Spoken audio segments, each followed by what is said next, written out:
Our ancestors lived a dream, and I still believe we're doing that. I think the whole of life is a dream. Dreaming the ancient path.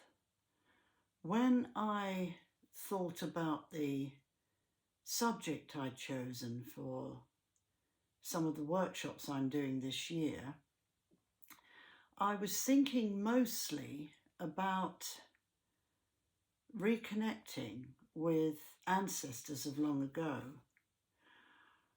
I'm often talking about reconnecting with ancestors who go a long way back.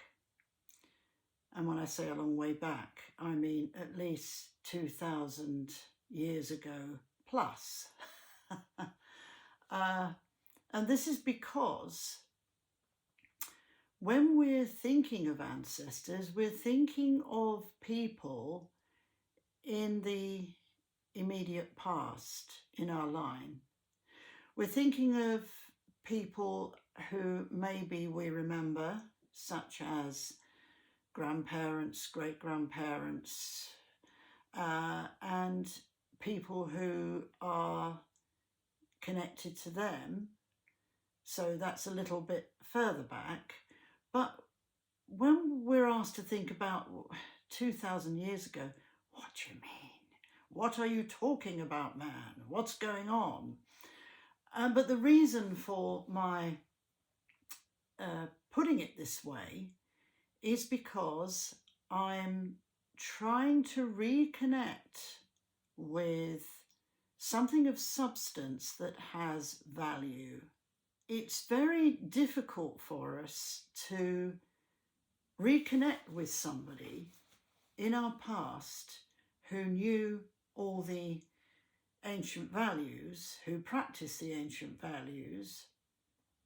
And when I say ancient values, I mean all the qualities that humans can possess if they put their minds to it, such as courage, humility, honesty,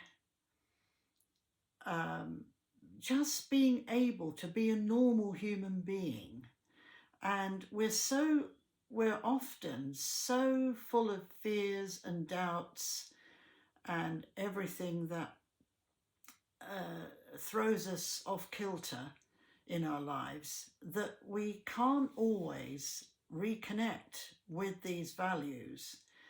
And to find these values, you would probably have to go a long way back to ancestors who thought differently and ancestors who were living by different standards. We find it hard to do that today because we're living in houses, we've got our minds full of a much more civilized approach to life, which people of long ago wouldn't have had. So suggesting that we reconnect with someone in our past who is at the very least 2,000 years old, we've got to get our minds around that in the sense that we've got to start using our imagination. Now, when we use our imagination, that poses another problem, because some of us do not know how to use our imaginations to visualize this sort of thing. To begin with, let's sort of break it all down and bring it back to something we can understand. If you prick your finger and you draw blood, then that same blood is the blood of your ancestors, going back 2,000 years, 5,000 years, 10,000 years, 20,000 years, 50,000 years, going back a long, long way.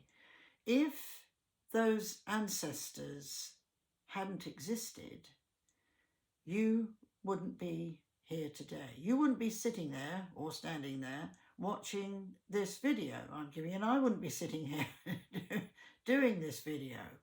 We all have connections. So that is the first thing we've got to get our minds around.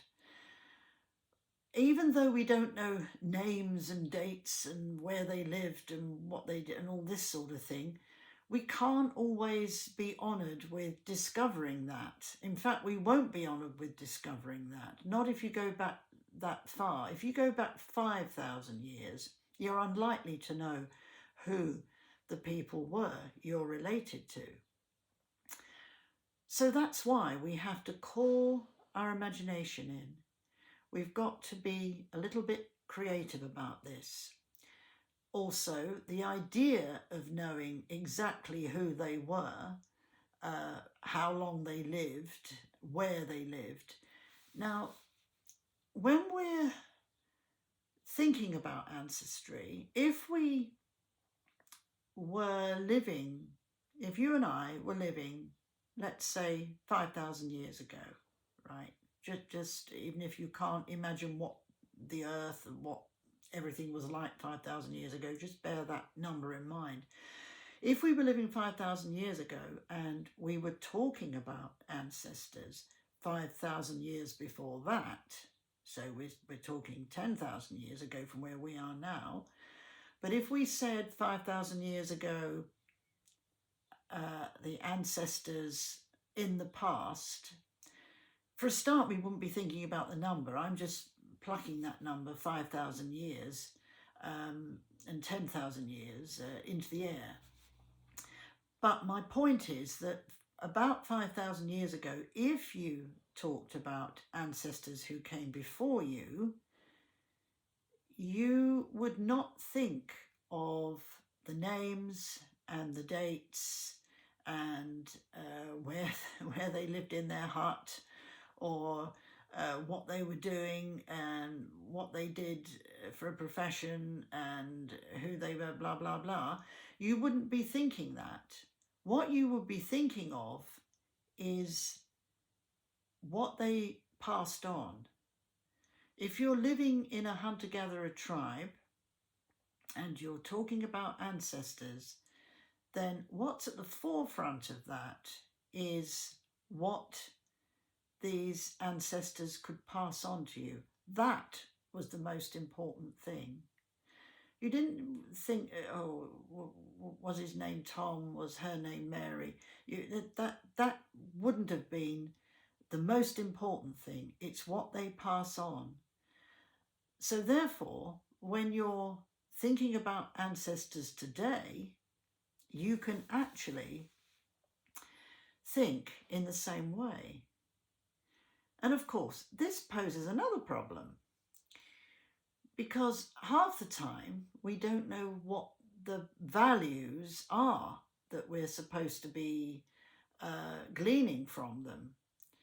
And this is what we've got to reconnect with. So what I like to do is to help people to reconnect with the values, so that then they can be absolutely certain that these ancestors, the further back you go, were more than likely be practicing those values, much more than we do today anyway, because they didn't have all the things in the way and all the consumerism to think about, and a state of mind that has to cope with stresses and strains and everything that we have today.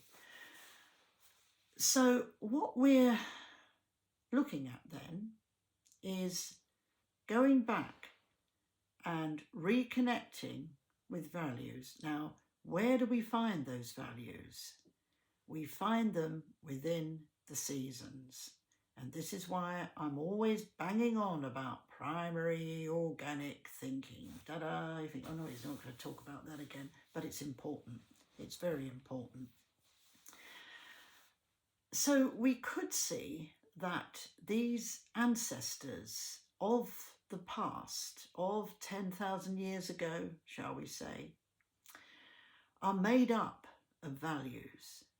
So that's what we're looking at. We're not looking at skin, blood, bone, hair, and and what their name was and where they actually lived. That's nice, yes, to think about, but we can't. It's impossible for us to do that. And it's likely that our own ancestors of 5,000 years ago would have looked back to ancestors behind them of another 5,000 years and thought of the values. So what's gone wrong with us when we can't value these values? It's any way to put it, really. We've lost them. We've lost all those wonderful values that we used to have in our lives. They're not at the forefront of our lives, put it that way. I'm not saying that everybody isn't practicing them.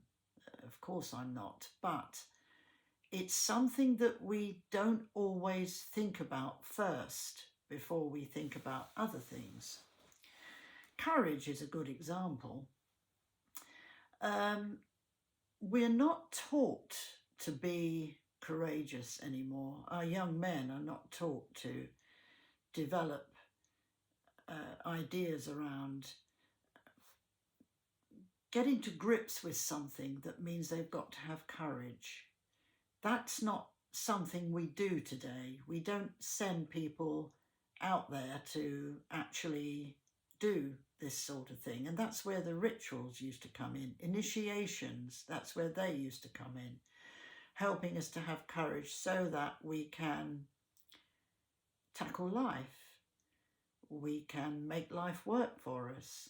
And when difficulties come along, as they do, we can get a grip on that and work out what we should do to tackle it. Of course, we had elders to ask, but they've been through the same thing.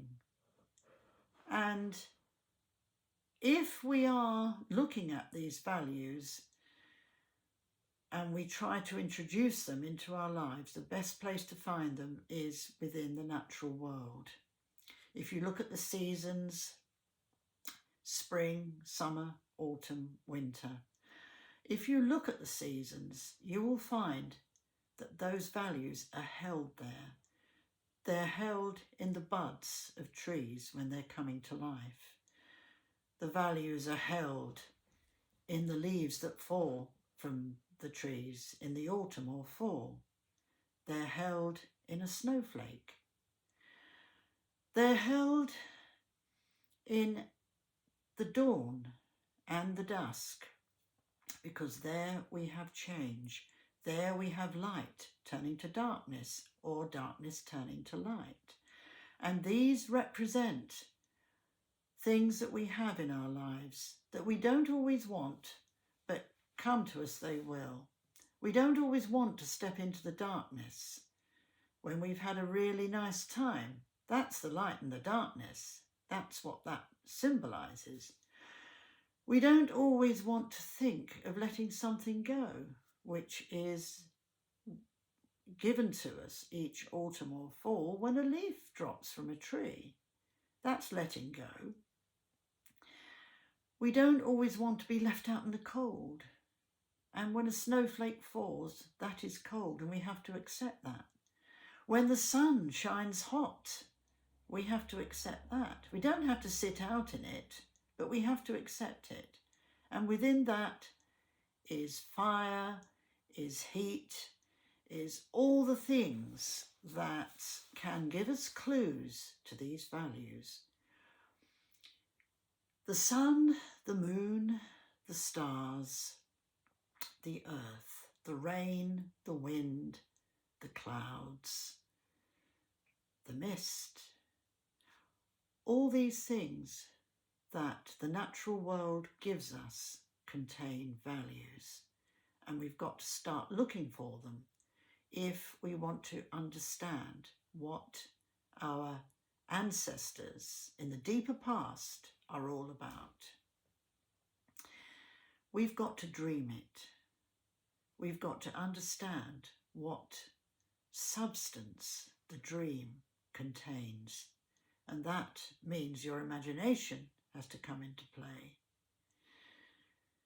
And if we look at it in this light, we start to feel that somewhere, maybe a long way away, we are the dreamer. and we are dreaming ourselves. We are dreaming the dream. And maybe that part of us that is a long way away, dreaming this dream, is that part of us that is still with those ancestors of 5 or 10,000 years ago. A long way back. But what is time? Time is not back. Time is not forward. Time is not the past, not in reality. And time is not the future. Time is only what we make of it. So if we use our imagination and if we start to reconnect with the dream of our ancestors, we will be stepping upon a path that is so wonderful. It will give us so much back that we thought we never had. And that's what dreaming the ancient path is all about.